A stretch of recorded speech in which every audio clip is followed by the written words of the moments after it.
Well, hello and welcome back. It's Richard Rossi, and it is an incredible joy to introduce you to a most gifted individual who can profoundly improve your future. And I am talking about my great friend, Jim Quick. Jim, I think, is the recognized world expert in memory improvement, brain optimization, accelerated learning. He has a great story. After a childhood brain injury left him learning challenged, he created this set of strategies that really dramatically enhance his mental performance. And since that time, he just decided, look, he's going to devote his life to helping others unleash their true genius and brain power. And that, my friend, is you. So over 2 decades, Jim has served as a brain coach to the most incredible list. I mean, Hollywood elite, athletes, political leaders, big business magnates, corporate clients, lots of incredible corporate clients. I won't go through all of them, but he's got Google, he's got the Cleveland Clinic, he's got Harvard, all of them. Now let's talk about his book for a second, because this thing is on fire. It's Wall Street Journal #1. It is New York Times bestseller. It is one of the biggest gifting opportunities for you as a parent for your child, because it's called Limitless, Upgrade Your Brain, Learn Anything Faster, and Unlock Your Exceptional Life. And there's no better time than right now to take advantage of that as the school year ends, as your child is looking for opportunities to advance themselves during the summer. This book is just, I've never seen anything take off the way this has, and I'm just so proud of Jim. And he is just reached an incredible audience, over 200,000 people every year. He's got online videos with millions of views. He's got a site called quicklearning.com that are used by students in 195 countries. I could just go on, but let me just finish by saying that the thing I love about Jim, he's an advocate for brain health, global education. He's got all kinds of philanthropy going on, from Alzheimer's research to schools in Guatemala and Kenya, healthcare, clean water.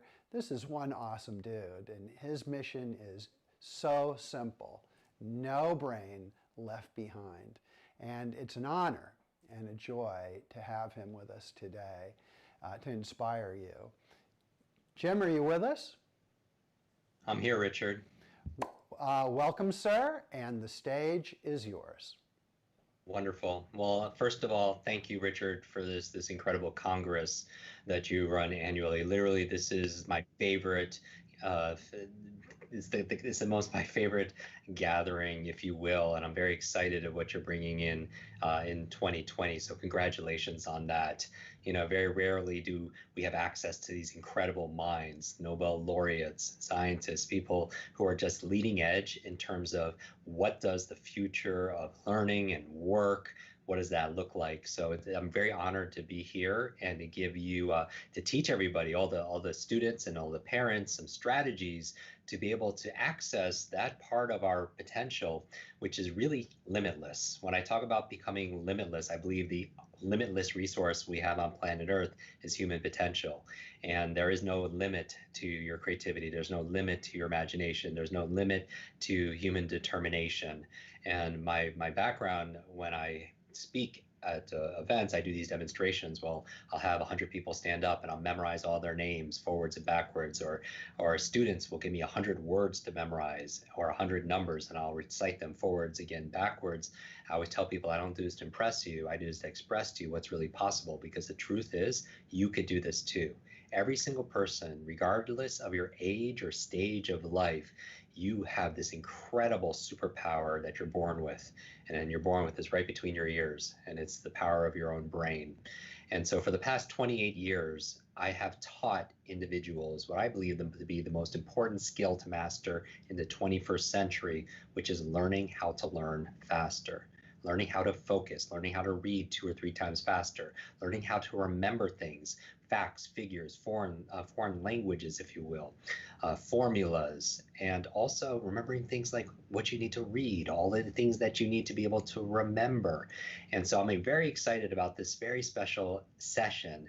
And I encourage everyone who's watching right now to take notes. Take notes because I'm going to give you a number of quick tips. My last name really is Quick. I didn't change it to do what I do right now. I had to be a runner back in school, which is a lot of pressure when it says Quick right on your shirt. It's spelled Kwik. I have to be careful when I'm driving because you don't want to get pulled over for speeding when your last name says Quick right on your driver's license. Which I don't speed, but I won't be able to talk my way out of that speeding ticket. And I get to do my life's mission, which is teaching people to read faster, remember things faster, study faster, focus faster, and also smarter and better. So I'm going to share with you some of these quick tips in this special session. So I want to thank you, Richard, and your entire team for making this possible. I know I will be giving a keynote, which will be distinctively different at your actual Congress. And so let's get into this right now. I'm going to be sharing with you some strategies out of my brand new book called Limitless. And as Richard has said, this book was an instant New York Times bestselling book. It just came out earlier this month, and a #1 Wall Street Journal, USA Today, and it swept all the bestseller lists. I think because this book is more than a book on speed reading and remembering facts and figures. It's a book about managing your mind. It's a book about how to have your focus and productivity when you're maybe not in school or that you're at home. It's a book about how to have concentration in a world full of rings and pings and dings. It's a world about book about how to learn faster, a new subject or a new skill. So whether you're a student or you're a student of life, what I'm going to share with you are some practical strategies on how to focus, remember, and study anything better. Now, if you happen to hear some background noise, I happen to be cocooning in Manhattan, and so this is a great opportunity to be able to hone and flex our focus muscles. And so let's jump right into this. I'm going to encourage everybody to take some notes. I'm going to ask you and do a couple of memory tests to see how you are right now. And I'm going to teach you techniques that will help you to be able to study better. I always wanted to ask this question myself. It's like, how does my brain work so I could work my brain? Because while people see me do these mental feats, which some people say is incredible or limitless, I don't do this to impress you. I do this to express to you what's really possible. Because the truth is, you could do this too. You just were not taught. And if anything, I feel like we're almost taught a lie. When I talk about lies to learning, I talk about 7 lies in the book. And a lie for me is a limited idea entertained. Limited idea entertained. It's not necessarily the truth, but it's something that we give energy. It's not true that you're not smart enough or that you have a horrible memory, but people often come to me and they say, Jim, I just have a horrible memory, or I'm not smart enough. I say, stop. If you fight for your limitations, you get to keep them. If you fight for your limitations, you get to keep them. That your brain is this incredible supercomputer, and your self-talk is the program it will run. So if you tell yourself you don't have a great memory, or you're not good at remembering names, you won't remember the name of the next person you meet because you program your supercomputer not to. And so I want you to get ready, and I'm going to give you some of these strategies right now. Now, before we get started, I'm going to give you a memory test. Let's say that I did a demonstration where I memorized all this, and people are surprised to learn that I grew up with learning challenges. In fact, when I was 5 years old, I was in kindergarten. I took a very bad fall, head trauma, traumatic brain injury. I was rushed to the hospital, and my parents said, this was at age 5, that I was never the same after that, like, in school. Because before I was very curious and very energized, and after that I became very shut down. And where it showed up most was in school. I was very slow with processing. Teachers would repeat themselves over and over and over again. I had a very poor memory. I would forget things. I would pretend to understand, but I didn't really understand. I had very, very poor focus, very poor concentration. And it actually took me 3 years longer just to learn how to read. And so those are difficult times. I remember when I was 9 years old, I was slowing down the entire class. I just wasn't getting the lesson.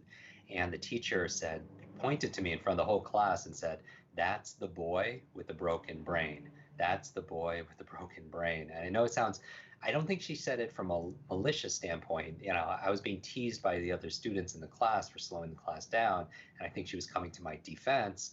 But all I remembered was that label. And I always said to myself every single time I did badly on a quiz, which was all the time, or badly on a test, or I wasn't picked for sports, I would say, oh, because I have the broken brain. And that label became my limit. So when I'm talking about limitless, limitless doesn't mean it's not about being perfect. It's about progressing and advancing beyond what you believe is possible. And I'm going to prove it to you that you could actually do even better, get better grades, get into a better university, the career or the job of your choosing when you upgrade your mind, because we upgrade our phones and our apps more than we upgrade the most important technology, again, that we're born with, because nobody watching this will be paid for their muscle power. It's your mind power. It's not your brute strength. It's your brain strength. So I'm going to share with you some of these skills that I've taught, speaking at places like Harvard, USC, NYU, Singularity University, and in corporations like Google and GE and Nike and Facebook. So are you ready? All right, so let's say I just did this demonstration, and now I say, okay, now it's your turn. Now it's your turn. I want you to try to remember something. So I'm going to give you a quick memory test. All right, now don't write this down. And I will teach you the proper way of taking notes, because that's another thing we weren't taught. But I want to start with a memory assessment. I'm going to give you not 100 words, but let's just do, in the time that we have, let's do 10 words together. 10 words together. And I'm going to give you 10 words to memorize, but you need to memorize them in order. And I'm going to make them very simple words. When people tend to challenge me, they come up with like the longest, most difficult words to remember. But I'm going to give you 10 words to remember. And I want you to do this with me, because learning is not a spectator sport. So I want you to do this, all right? Because there's a difference between knowledge and real power. Knowledge by itself is not power. People could buy books and it could sit on your shelf, and it could be shelf help, but not real self help unless we're really applying it. So let's get involved. Roll up your sleeves, put your pens down, and I'm going to give you 10 words, and I want you to try and remember as many as you can in order. Are you ready? Okay, here we go. Fire hydrant, balloon, batteries, barrel, board, diamond, Sir Lancelot, mask, toothpaste, and sign. Okay, I should try to memorize these also myself. Okay, 10 words. Now you're thinking like, Jim, stop talking so I could write these down. I'm holding it inside my mind, and it's in my working memory. And so take a moment now, and just on a piece of paper, I want you to recall as many of the words in order. As many of the words in order. Take a moment and do this now. As many as you can in order.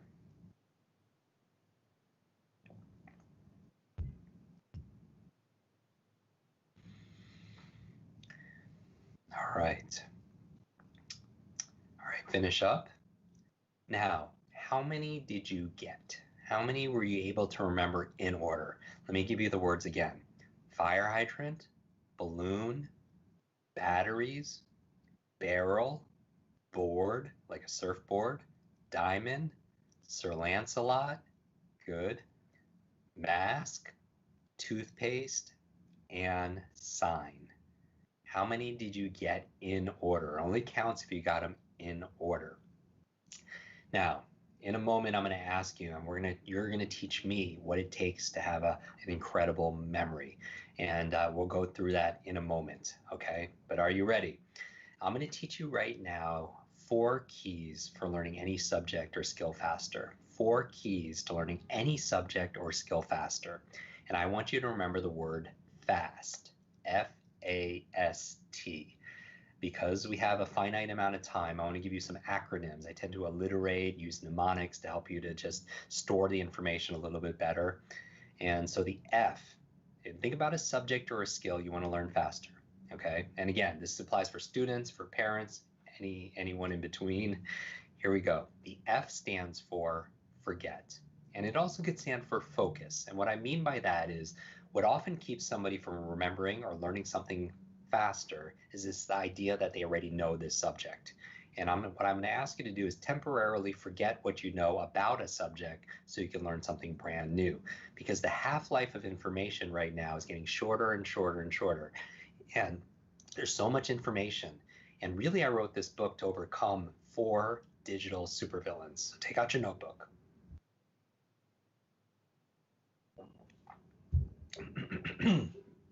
This is a real treat to speak with you because I've been doing mostly media interviews. So I love working with students the most because that's the challenge that I had when I was a child.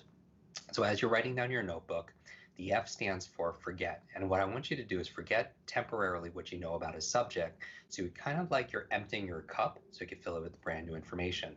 The 4 supervillains that you need to be able to overcome in order to survive and thrive today. The first one, and they're digital supervillains. The first one is digital deluge. Digital deluge. And this is information overwhelm. Information fatigue syndrome is actually the terminology. Higher blood pressure, compression of leisure time, more sleeplessness.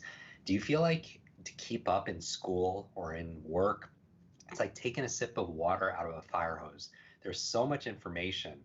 So we're drowning information, but we're never taught how to really swim because school is a wonderful place to learn what to learn, but they didn't teach you necessarily how to learn it. And this is not a slight against teachers. My mother became a school teacher because she didn't know how to help me with my struggles. My aunt is a professor at a very notable university in Boston, an Ivy League school, in neurobiology. I have a high respect for teachers, and sometimes the system hasn't upgraded as much as the world has. We live in a world right now of autonomous. I train at places like I've done programs at like places like SpaceX, and really forward thinking, and a world of autonomous electric cars and spaceships that are going to Mars. But our vehicle of choice, often when it comes to studying and remembering and learning, is like a horse and buggy sometimes. And so we need to upgrade those skills to match the world we're in. And the first area is overcoming this area of digital deluge, information overwhelm. The amount of information is doubling at dizzying speeds. For those of you who are familiar with Moore's law, where the information is coming exponentially, but how we read it, how we retain it, how we study it, it hasn't changed as much. So that growing gap creates stress. And that stress could actually shrink your brain. Chronic stress has been shown to actually shrink the human brain. And so, how do you fix that? Well, you want to be able to do the things I talk about in this book and that I'll be speaking at in this Congress. Things like how to learn faster, how to read 2 or 3 times faster with better comprehension, how to also be able to study better, right? There are classes in school on what to learn and what to study and what to focus on and what to think and what to remember, but not necessarily how to learn and how to study and how to think, how to focus, how to remember. I always thought back in school it should have been the fourth R. They teach you 3 R's in school: reading, writing, arithmetic. Obviously, spelling wasn't one of them. But what about retention? What about recall? What about remembering? Socrates said, learning is remembering. Learning is remembering.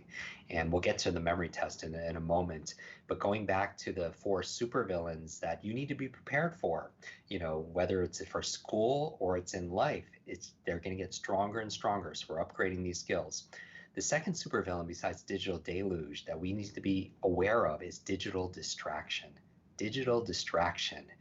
How many of you have ever read a page in a book, got to the end, and just forgot what you just read? You're like studying and you cannot concentrate. Your mind wanders or you get easily distracted. And so that's why in this book and in this session, I'm going to talk about the power of focus. How do you improve your concentration in a world full of app notifications and social media alerts where we're always distracted? So that's digital deluge, digital distraction, because you can't have a quality life if you're always distracted. So how do you hone your focus? I'm going to share with you some of those secrets today.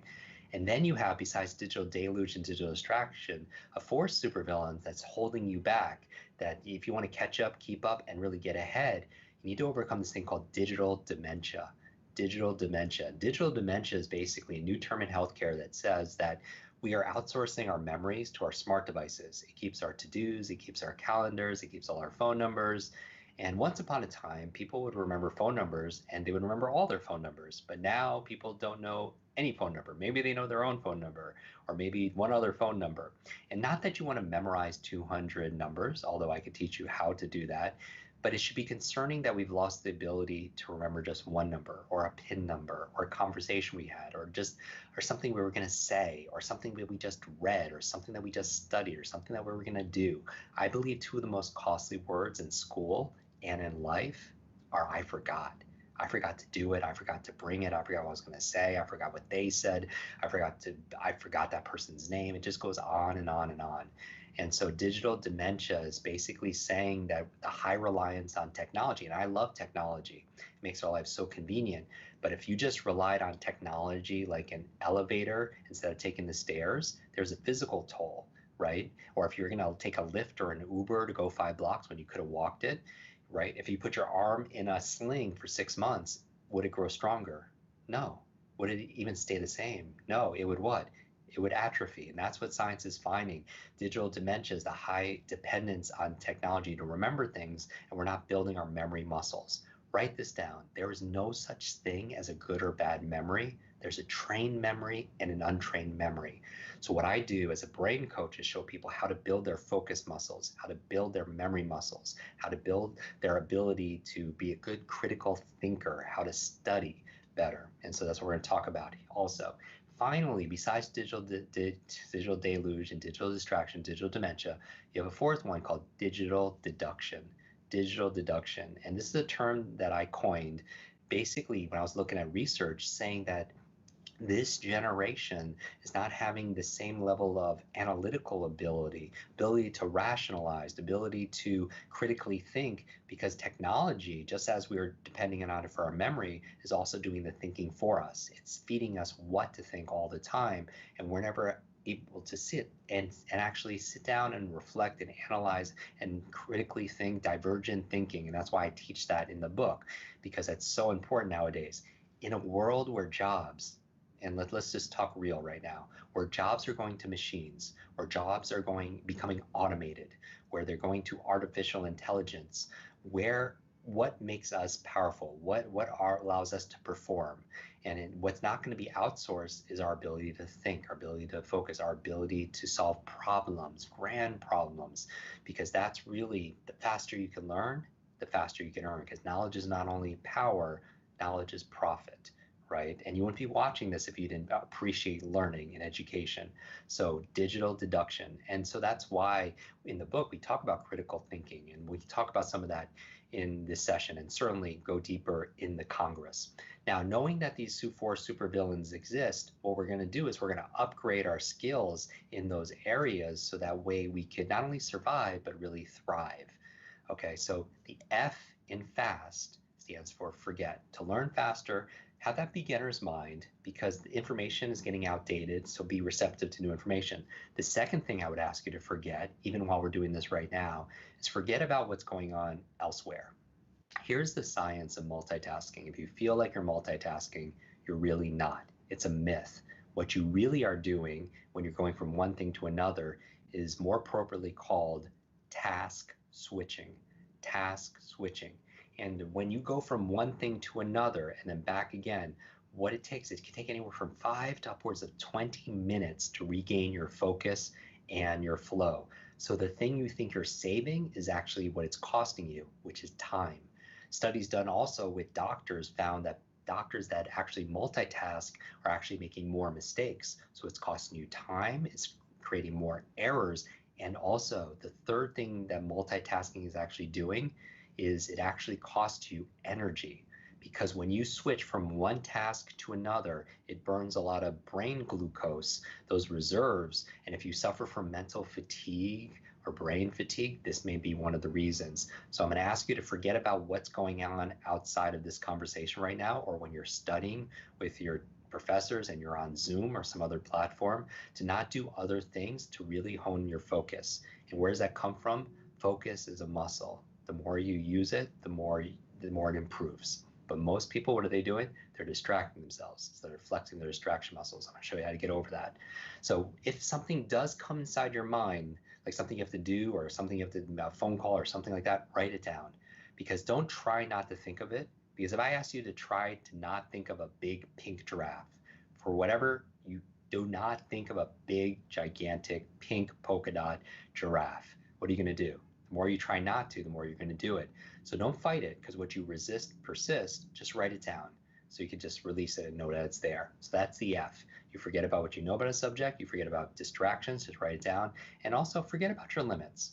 Because here's the thing, when I wrote this book, Limitless, I realized that most limits are actually learned in a process called learned helplessness.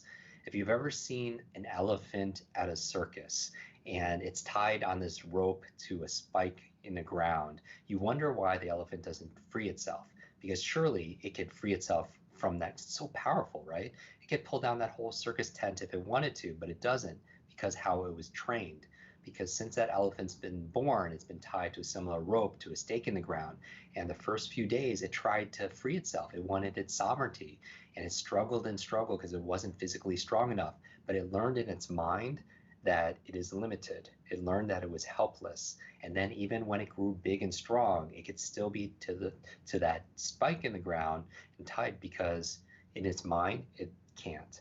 And we learn that we're helpless in certain areas along the way through our own experience. Like, I wasn't born with this idea that I had a broken brain. It was something that was learned through experience, right? And so I want you to temporarily forget about those. And these are the lies that hold us back. A lie stands for a limited idea entertained. I'm going to talk about some of those lies today. So that's the F. The A, to learn any subject or skill faster, any subject, any area of science. It could be chemistry, it could be physics, it could be technical information, it could be mathematics. The A stands for active, active, all right? Because learning is not a spectator sport. Here's the thing about the human brain. We've discovered more about the human brain in the past 10 years than the previous 1,000 years combined. And what we found is we're grossly underestimating our own capabilities. We're grossly underestimating our own power and our potential. And so what does that mean when I'm talking about active? The human brain doesn't learn best through consumption. The human brain learns the best through creation. Creation. So how can you be more active in the process? Well, it's not by sitting there and just quietly processing the information or consuming the information. It's about being active. So one of the ways to be active is by asking questions. One of the ways being active is to sit in a way that you're more active, or stand in a way that you're more active, because your physiology affects your psychology, as I'll talk about in a moment. Also, another way of being active is taking notes. Now, here's the thing. Have you ever taken a class on how to take notes? There are these research studies that show the best ways and the worst ways of taking notes. And actually, the worst way of taking notes was actually full transcripts. But one of the best ways of taking notes were key words. And here's the thing, when we talk about left brain, right brain learning and whole brain learning, a simple way to jumpstart your memory and your learning by taking notes is whole brain note taking. Now, what do I mean by that? It's taking a piece of paper and putting a line right down the page. Kind of like there's a line separating your left and right brain, right? The corpus callosum. And so this line in the page, what you're going to do to take better notes, because here's the thing, with everything there's a learning curve. But did you know there's also a forgetting curve? There's also a forgetting curve, meaning that science has shown that within 48 hours of learning something once, do you know what percentage of information is lost? Upwards of 80%. That means in 2 days, upwards of 80% of something you learn once is gone. And so how can you mitigate that? How can you reduce that? Take notes. So when you draw a line down the page, now there have been studies done on digital note taking, and they found who did better in terms of comprehension and retention. Somebody that did digital note taking and somebody that did handwriting, more, and let's call it analog. And I like digital note taking. It's a wonderful way to store information, wonderful way to share information. They found that actually people who hand wrote their notes actually did better in comprehension and retention. And one of the reasons why, just one of the reasons, is you could type really pretty fast. And most people could type, almost as fast as somebody could speak. But when you're handwriting information, you're not doing that. You can't write as fast as somebody could speak. So what does it force you to do? Really focus and pay attention and start asking questions of yourself. Is this important? How does this relate to what I already know? And you're jotting down notes around that filter. Now, when you separate the page left and right, here's what I want you to do. On the left side of the page, you're going to capture information. I know I'm talking rather fast, only because I want to be able to deliver as much practical information as possible. On the left side, you capture. On the right side, you create. So what does that mean? On the left side, you're note taking. On the right side, you're note making. Now, what's the difference? On the left side, you're writing the strategies. Jim, what are the strategies for reading faster, having better comprehension, remembering formulas and the periodic table and all this stuff? That's on the left side. Now, what are you note making? If that's note taking, what are you note making? You're note making your impressions of what you're capturing. So you could be writing things like questions you might have would be on the right side. How does this relate to what you know? How are you going to be able to apply it? When your imagination tries to distract you, I want it to distract you on the right side of the page. All right, so that's one way of being more active. And I'll talk a lot more about this at the upcoming Congress. Now, here we go. The third thing, you have the F and the A. Forget A is active. The S, to learning any subject or skill faster. S stands for state. State. All learning is state dependent. I want you to write that down on the left side of your page. All learning is state dependent. You want to know what one of the keys to a long-term memory is? Information. Actually, do this. Put your hand out and say information. Information combined with emotion. Say it out loud. Information combined with what? Emotion becomes a long-term memory. Information by itself becomes forgettable, but information combined with emotion becomes unforgettable. I would imagine that there is a song that you could listen to that could take you back a few years. Do you have one? Because information combined with emotion becomes a long-term memory. Maybe it's not a song, maybe it's a fragrance, or maybe it's a food that could take you back to when you were a child. And so information combined with emotion becomes a long-term memory, because all learning is state dependent. Now, here's the question I have for you. For most people, your fellow classmates, when you're in school, or for the parents watching that when you're in work, what's the primary emotion you're feeling when you're in class? For most people, it's either boredom or confusion. That's a large population, right? And boredom, let's take boredom. Boredom on a scale of 0 to 10, what's boredom? You're like 0, right? Information times emotion becomes a long-term memory. If the emotion is boredom or 0, what's anything times 0? Say it out loud. 0. And that's why you forgot the periodic table, you forgot that formula, you forgot that whatever you learned because of the lack of emotion. So all learning is state dependent. Let me ask you a question. Who controls your state? State I'm defining as your emotions, your mood. Who controls the mood of your mind and your body? Of course you do, right? You control it. I remember years ago, I got to introduce two of my modern day superheroes. And I talk about superpowers a lot, right? If there are 4 supervillains, I want to upgrade your superpowers. And one of the reasons why I'm so passionate about superheroes is because when I was 9 years old, I mentioned that that's when I started to learn how to read. And I learned how to read with my brain injury by reading comic books late at night. When my parents thought I was sleeping, I would be reading comic books. And something about the illustrations and the stories of hope and help, I don't know if you do you watch like Marvel and DC films and such, or read comic books, or your favorite superhero. I got to introduce one evening two of my modern day superheroes together. It was Richard Branson and Stan Lee. Stan Lee, the late Stan Lee. And he's the creator of what? Of the Marvel Kingdom, right? Fantastic Four and Avengers and Spider-Man and the X-Men. And we're in the car, and I remember asking Stan, I was like, Stan, you've created so many of my heroes that got me through really difficult times, that I would just, I would go to escape. And I was like, who's your favorite? And he says, Jim, my favorite superhero is Iron Man.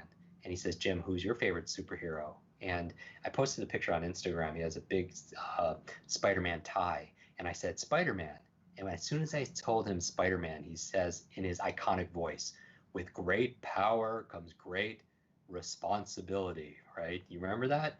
And my mind, I maybe because I've had 3 head injuries and some learning difficulties, I sometimes reverse things, and I heard something different, and I was like, Stan, you're right. With great power comes great responsibility.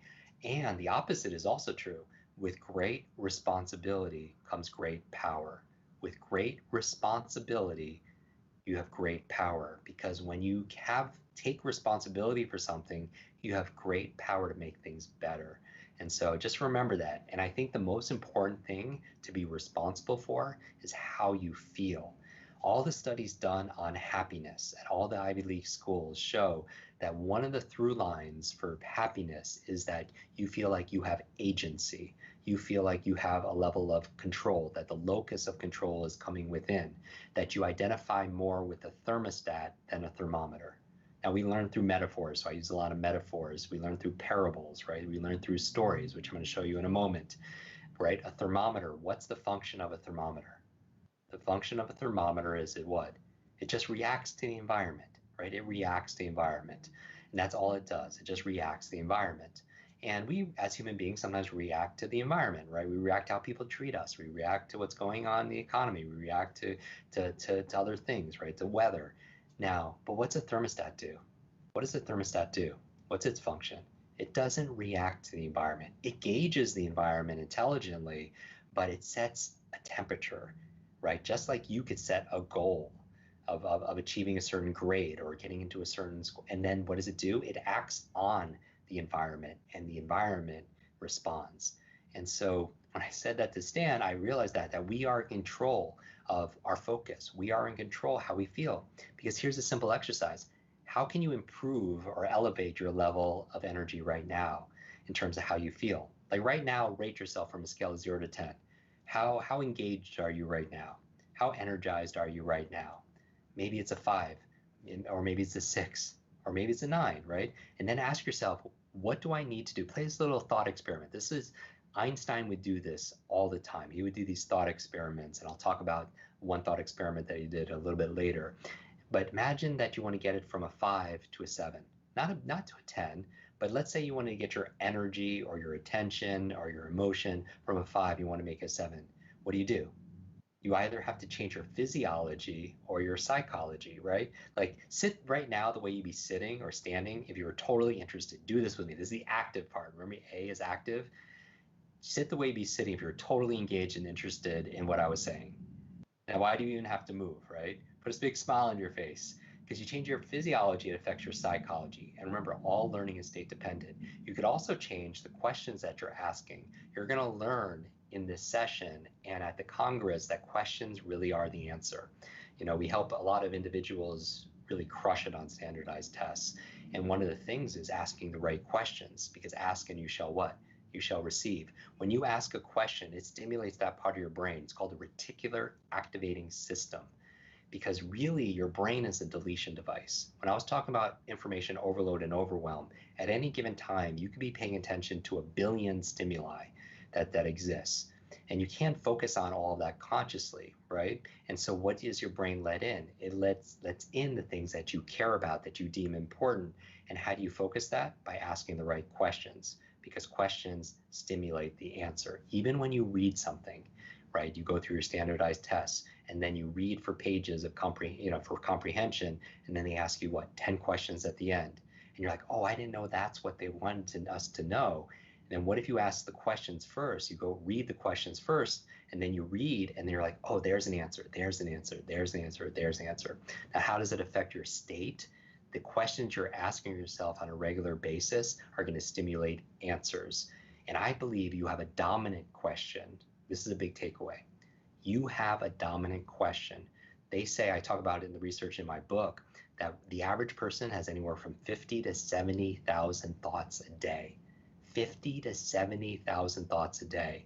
And the challenge is 95% of those thoughts are the same thoughts you had yesterday and the day before that and the day before that. And so if you want to make a big change, an exponential change in your life, in your grades, in some area, then you have to ask new questions. Now, when I say your dominant question, it's actually a tool that you could use, because there are certain questions you ask more than any other question. And here's the thing, it's different for every single person. So for example, on the cover of the book, we have a cover quote, an endorsement from Will Smith. the actor, and he says, Jim Quick knows how to get the maximum out of me as a human being. I help a lot of actors speed read scripts, memorize their lines, help them have focus when they need to be able to perform. And these are things you want to be able to do, right? You want to be able to read technical information faster. You want to be able to cut down your learning curve and do it in a fraction of the time. You want to be able to focus when you need to, when you're taking an exam or giving a presentation. And I remember we were filming a movie. It was a superhero movie in Toronto in the dead of winter, and the filming time was 6 p.m. to 6 a.m. And during the day, it was, everyone thinks it's very glorious, but it was just waiting a lot, right? And during the day, we're doing some having these conversations and training, and I found out that Will's dominant question is this: how do I make this moment more magical? How do I make this moment more magical? And I said, can we make it better? That's my dominant question. How do we make it better? How do we make it better? How do I make this better? How do I fix this, right? And he was like, yes. How do I make this moment even more magical? Because it presupposes it's already magical. And it was interesting because later that night, it was about 2 o'clock in the morning, and his family and I were outside. They're shooting outside. It's freezing. We're just watching these little monitors, and we're just waiting for them to reset the setting there. And it's interesting. He starts to bring everybody hot chocolate, even though there's a crew to do that. He was the one that was doing that. He was bringing us all blankets. He was cracking jokes and telling stories. And I realized he was living his dominant question. How do I make this moment even more magical? My dominant question growing up broken was, how do I fix things? I have a friend that we found out her dominant question is, how do I get people to like me? And now you don't know anything about this person. You don't know their age and or their career, what they look like, where they're from, but you know a lot about her, because if somebody's asking themselves all the time, how do I get people to like me? What's their personality like? It shifts depending on who they're with. They're a martyr or a sycophant. They're always trying to people please. And you know all this because you know what questions she asks. And so what is your dominant question, do you think? That's just something to maybe put on the right side of the page. What's my dominant question? I'll give you 3 questions you could ask to take knowledge and turn it into power. Now, we have the #1 education training podcast on iTunes. It's called Quick Brain, KWIK Brain. And you could just search my name, Jim Quick, on your podcast app, Spotify and Pandora, on iTunes, wherever you listen to podcasts. And each episode is only 15 minutes. No advertising on how to remember names, how to learn a language, what are the best brain foods, and so on, right? We've done 200 episodes. And, in it, I did an episode recently on how to take knowledge and turn it into power. Because here's what I've learned, that if knowledge is power, learning is your superpower. That if knowledge is power, learning is superpower. And how I realized that was when I first learned these skills when I was 18 years old, I couldn't help but help other people. And I was teaching and I'm tutoring, and one of my very first students, she was a freshman. She read 30 books in 30 days. 30, can you imagine that? And these were pretty dense technical books, and not skim or scan, but really retained it. And I wanted to find out not how she did it. I taught her how to do it. I wanted to know why. And I found out that her mother was dying of terminal cancer, and doctors gave her mother only 2 months to live. And the books she was reading were books to save her mom's life. And fast forward 6 months, I get a call from this young lady, and she's crying and she's crying and crying. And I found out when she stopped, there were tears of joy that her mother not only survived, but is really getting better. Doctors don't know how or why. They called it a miracle, but her mother attributed 100% to the great advice she got from her daughter, who learned it from all these books. And that's when I realized that if knowledge is power, learning is your superpower. And it's a superpower we all have, regardless of our history or our age or our level of education. We all can improve it. We just weren't taught. All right, so going back to the power of questions, here are 3 questions to take knowledge and turn it into power. These are 3 questions you want to put on the right side of the page, and you want to put your answers there too. These are 3 dominant questions that will serve you. #1, how can I use this? How can I use this? When you're reading a book, you're listening to a podcast, you're attending a virtual congress, how can I use this? Be obsessed with asking that question. How can I use this? Ask and you shall receive. You come up with all these answers. #2 dominant question you want to ask: why must I use this? Why must I use this? Because if you're procrastinating or you're putting things off, I believe the success formula is 3 H's: head, heart, hands. That you might have a goal in your head, you know what to do, but you're not doing what you know with your hands, check in with the second H, which is your heart, which is your purpose, right? Because write this down: reasons reap results. A great book is called Start with Why by Simon Sinek. Get into that purpose and really allow yourself to feel the benefits. If you procrastinate, feel the benefits of what you will have in your life by getting those grades, for example, and also maybe the consequence of not doing it, because that uncomfortability actually will motivate you to get to the next level. All right. So that's going back to your questions. How can I use this? Why must I use this? Third question to ask to take knowledge and turn into power: when will I use this? Do you know the number one productivity performance tool that you have is your calendar? And if you don't put it in your calendar, you're probably not going to do it. So that's how you take knowledge and turn to power. How can I use this? Why must I use this? And then schedule. When will I use this? When will I review this? Because we know spaced repetition is a wonderful way of consolidating short to long-term memory. All right, so that's state. And finally, the last T in FAST. F is forget and focus. A is being active, right? Because learning is not a spectator sport. S is state. All learning is state dependent. Never learn something in a bored state. The last letter, T, stands for teach. Teach. What do I mean by that? When you want to learn something faster, I want you to imagine giving a presentation at school about it or teaching it to a friend. Because when you learn with the intention of teaching somebody else, you get to learn it twice. When you teach something, you get to learn it twice. Because if you had to re-listen to this and take notes and know that you had to perform and teach it, you would focus better. You would take better notes, right? You would own that information. So learn with the intention of teaching. Now, let's get back to your memory. Let's get back to your memory. And I'm going to go back to this list that I originally gave you. There are 3 keys to a better memory. I want you to remember M-O-M. M-O-M. Now, the M in mom stands for, well, here, before I even tell you, I want you to guess. Let's take an area that you just feel like you're forgetful. Maybe it could be something simple that most people could relate to, like remembering people's names. I think if there's a skill to get good at, number one business etiquette, networking skill, if you will, is our ability to remember someone's name. Because how are you going to show somebody you're going to care for their class or their family or their future or whatever you have to offer them if you don't care enough just to remember their name? Going back to the power of emotions, right? People will forget. This is Maya Angelou. Maya Angelou, the poet, said, people will forget what you say. They'll forget what you did, but they'll always remember how you made them feel. Going to all learning is state dependent, right? And so talking about this, we're talking about memory. Let's say you wanted to remember names and you're not good at remembering names, but let's say there was a suitcase of $1 million cash for you, tax-free, for you or your favorite charity. If you just remember the name of the next stranger you meet, who's going to remember that person's name? Everybody, right? So all of a sudden, you're a memory expert. All of a sudden, you're a memory expert. So as your coach, I'm going to call you on your lies. Your limited idea entertain is that you don't have a bad memory. It's not that you can't remember names. The M stands for motivation. Motivation. What is your motive for taking action? So that's why I ask you questions like, why must I learn this? Why must I remember someone's name? Because I want to make a new friend. I want to network. I want to practice these things I learned from Jim. Because I heard him say, what you practice in private, you're rewarded for in public. It's a quote by, I think, Jim Rohn. What you practice in private, you're rewarded for in public. Right now, you're practicing in private. You'll be rewarded for it in public, right? You're building up your skills. So the M stands for motivation. Ask yourself why, right? Why must I learn this?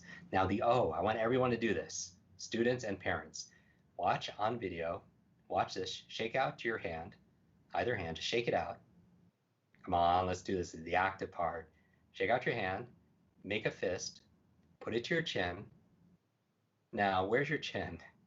Your chin is here. The O in mom stands for observation. Observation. A lot of people, they blame their retention, but it's not your retention. It's you paying attention. It's not your retention. It's you paying attention. And one of the keys to doing anything, remembering, even in conversation like this, write down the word listen on the left side of your page. Listen. And what I want you to do is a little brain exercise. Scramble the letters, and it actually spells another word perfectly. What is it? What word does the word listen, if you scramble the letters, also spell? It spells the word silent.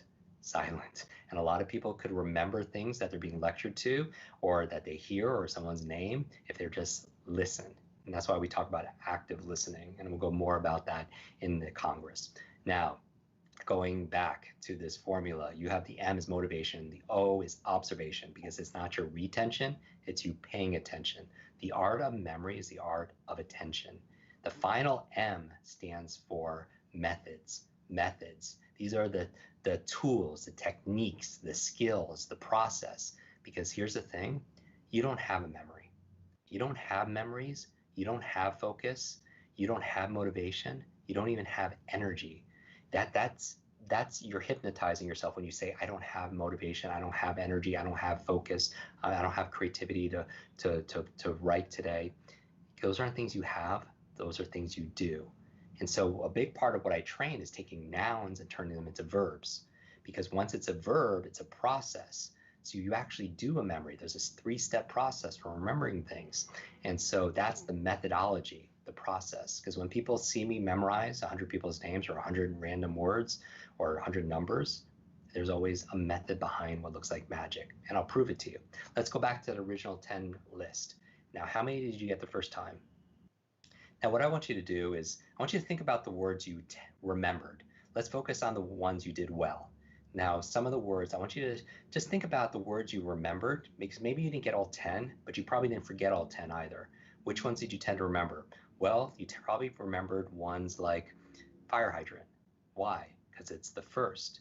You might even remembered what? Sign. Why? Because it's the last. In psychology, they call it primacy and recency. The reason why I say do not cram, like a lot of students, they won't study for a few weeks and then they'll pull all-nighters, and the next morning nobody could talk to them because they don't want anything to spill out during breakfast, and they can't wait to take the test. And then once you're done with the test, what happens to the information?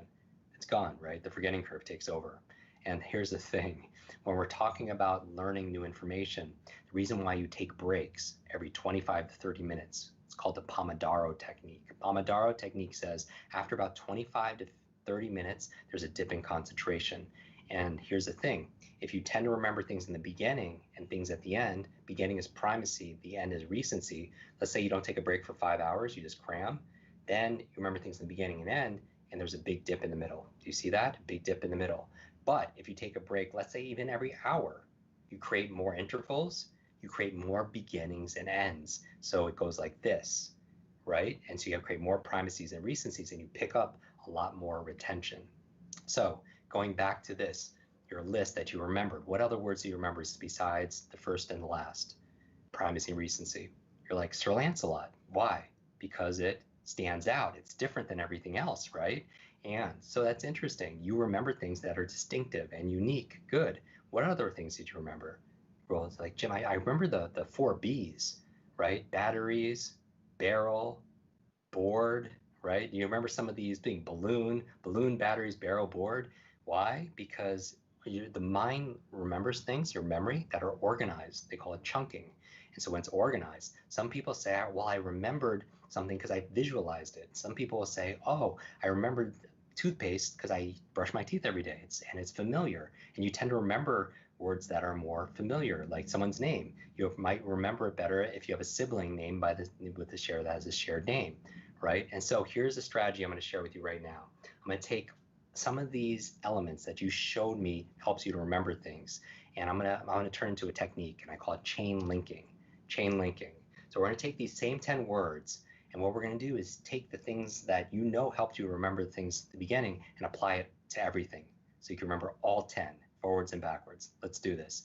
Take a deep breath, exhale, and if it helps, close your eyes, help you visualize. And what I want you to imagine is a fire hydrant. You're in your neighborhood. I want you to imagine a fire hydrant in your neighborhood. And tied to that fire hydrant is a gigantic helium balloon,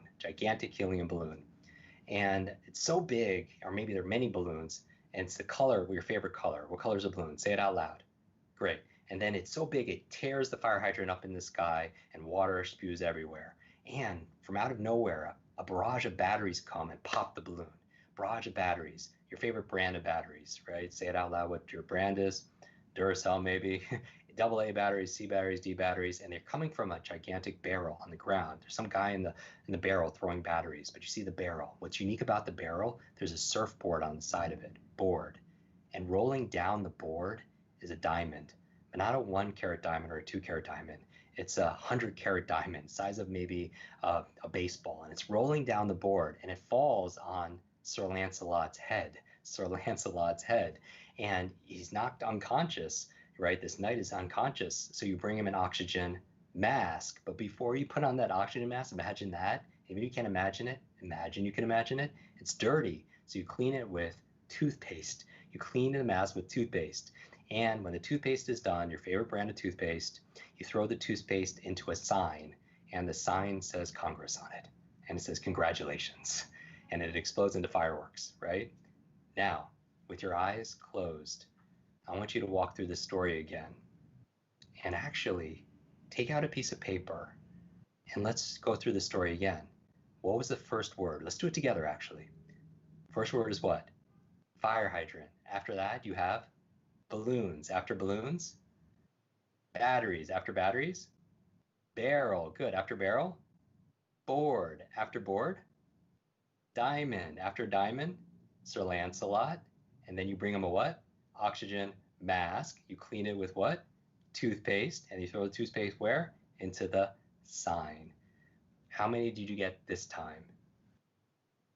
Could you do it backwards? Sign, toothpaste, mask, Sir Lancelot, diamond, board. Good. What was we read before board? Barrel. Before barrel, batteries, balloon, and the first one is fire hydrant. You have a limitless memory. Now let me ask you a question, just a simple tool. This is called chain linking. These are all links in a chain that you put together using imagination, emotion, the things that you said helped you remember things. Let's apply this to something technical, really fast, technical. Let's say you need to memorize something back in school. Let's say, what was a very technical subject back in school? Science. What subjects, what area of science did you need to memorize stuff? Let's say chemistry. And what would you need to memorize in chemistry class? The periodic table, that thing at the side of the classrooms, right? The periodic of the elements, right? The periodic table. Let's say you want to apply chain linking to memorizing that. How would you do it? Well, you remember things that you could see, right? You remember like a face. You saw the face, but you forgot what you heard. So when you see something, you tend to remember it better. You go to someone and say, I remember your face, but I forgot your name. You never go to someone and say the opposite. You never go to someone and say, I remember your name, but I forgot your face. What we see, we tend to remember. So what you want to do to memorize, let's say the periodic table, let's do the first 10 elements of the periodic table, is to be able to picture it. We remember things in pictures. When in an airplane, smoking, it doesn't say fasten your seatbelt, there's a picture. A picture is worth 1,000 words. So what's the first element of the periodic table? What are the elements of the periodic table? Do you remember? Hydrogen, helium, lithium, good. Before lithium, what's that? Beryllium, boron, good. Carbon, what's after carbon? Nitrogen, oxygen, and you're like, Jim, I don't remember these. Why don't I remember these? Because all learning is state dependent. And then finally, the last two are what? Fluorine and neon. Now, all you have to do to remember technical material is turn it into a picture that reminds you of it, right? So what sounds like hydrogen? Like hydrant, like a fire hydrant? Good. Now, what would remind you of the second element called helium? You're like, I don't know, balloons? Great. Now what do? You put the two things together. You link them, chain link them together. So imagine a fire hydrant with a gigantic balloon, maybe your favorite color. Now, you need to remember lithium. What's lithium used for? Batteries, right? And so imagine batteries popping the what? The balloon. Can you imagine that? Imagine all these barrage of batteries popping a balloon. Now, where does that come from? You're like, Jim, this sounds eerily familiar. It comes from, where was it? The next element is beryllium. Barrel. It comes from a barrel. That helps you remember it, right? Because if you thought like, oh, I don't know the next element, but it rhymes with barrel. Beryllium, right? And on the side is boron. Rolling down there is what? It's a diamond made out of carbon, right? Carbon, or a car full of bonbons, and it falls on Sir Lancelot's head, who is a nitrogen. You bring him a what? You bring them an oxygen mask, oxygen. You clean it with toothpaste, fluoride toothpaste, fluorine, right? And then finally, what kind of sign was it? It was a neon sign, okay? Now, this was a technique that I wanted to share with you in just a handful of minutes, but here's the main idea. There's no such thing as a good or bad memory. There's a trained memory and an untrained memory. And at the Congress, I'm going to share with you many strategies from the best brain foods to how to get rid of negative thoughts, to how to motivate yourself, to how to optimize your sleep. Because I teach at the Cleveland Clinic, the Center for Brain Health. Actually, the founding director of the Cleveland Clinic Center of Brain Health gave a testimony in the book, as well as the head researcher at Harvard University, Dr. Rudy Tanzi, endorsing this book. And what they found is that 1/3 of your memory is predetermined by genetics and biology, but 2/3 is in your control. So we teach you that, and I'll show you that more in this book, and certainly more in the Congress. So we're at the top of the hour. Richard, you're here. I am, sir. I've been listening in. Magnificent. Wow. Holy cow. Thank you so much for doing this. No, you're very welcome. I want to, this is amazing. I really appreciate the amount of experts that you bring, that you've literally brought the X-Men or the Avengers, of success and leadership and performance and academia to the Congress. And it's wonderful. It's amazing because there's one place and you can learn all of that everybody comes in with their own specialty, mine being learning how to learn. But I believe we all have these unique superpowers. And I want to thank you for assembling these individuals to be able to mentor us, to share their knowledge, especially in these times where things are being disrupted more than ever. I think these connections, this content is the most important investment that somebody can make. Well, I certainly agree, especially in these times. So again, thank you so much. And this is just the tip of the iceberg. I can't wait to have you at the Congress to inspire these young people.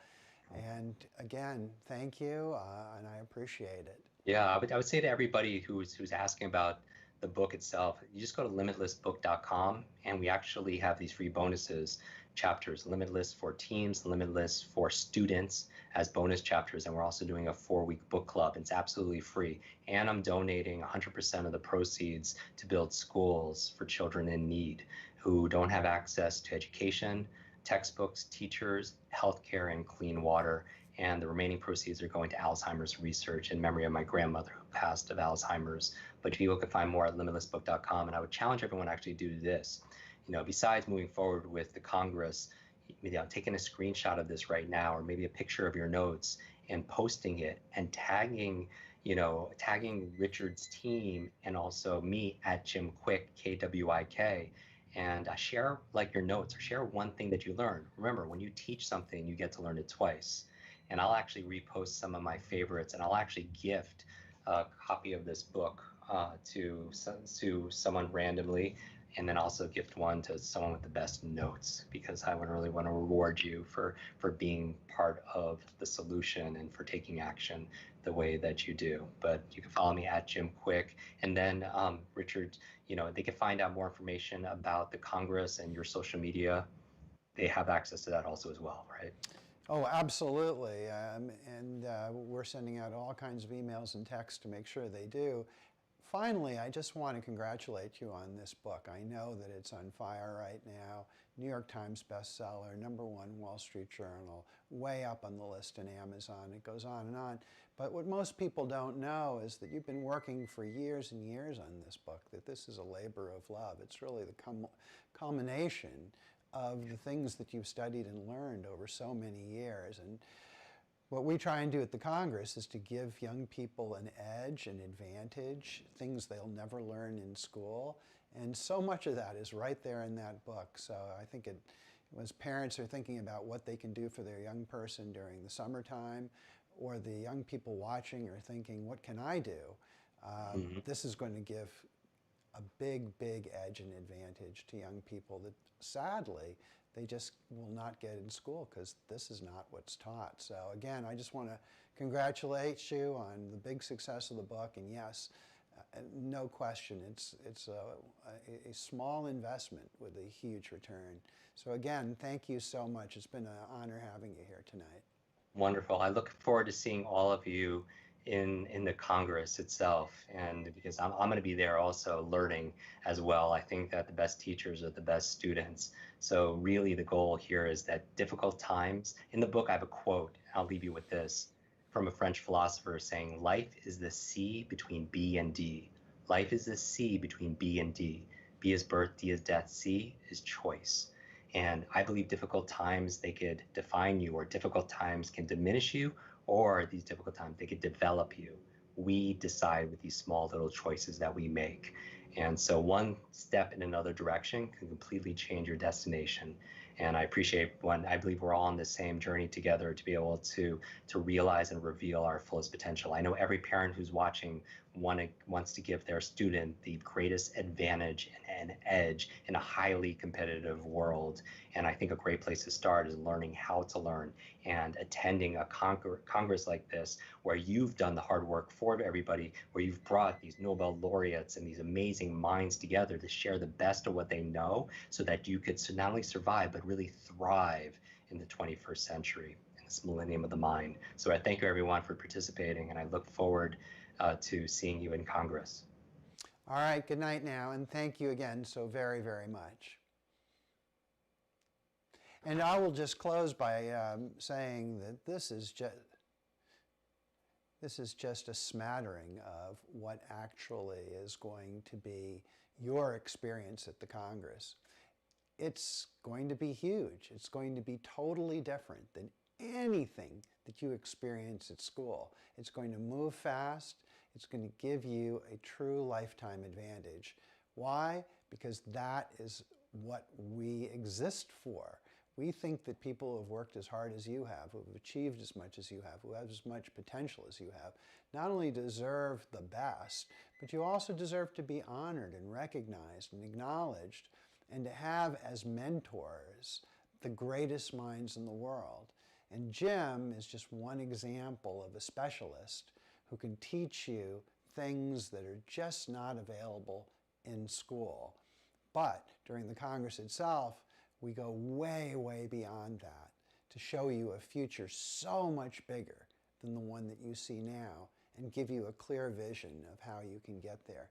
Because remember, the definition of hell is coming to the end of your life and meeting the person you might have been.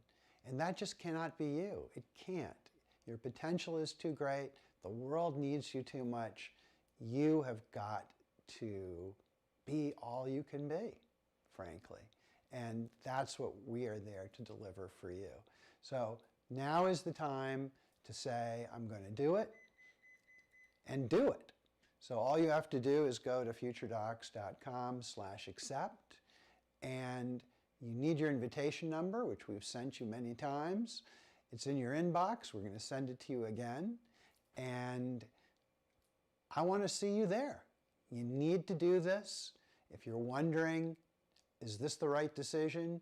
The answer is 1,000%. And it's one of those things that once you're there, you will just feel, wow, how could I ever have even thought that I might not do this? So trust me, take a leap of faith, join your fellow delegates, the young leaders of tomorrow, and let's make this thing happen. I appreciate your time, and I hope to see you very soon. Thanks a lot.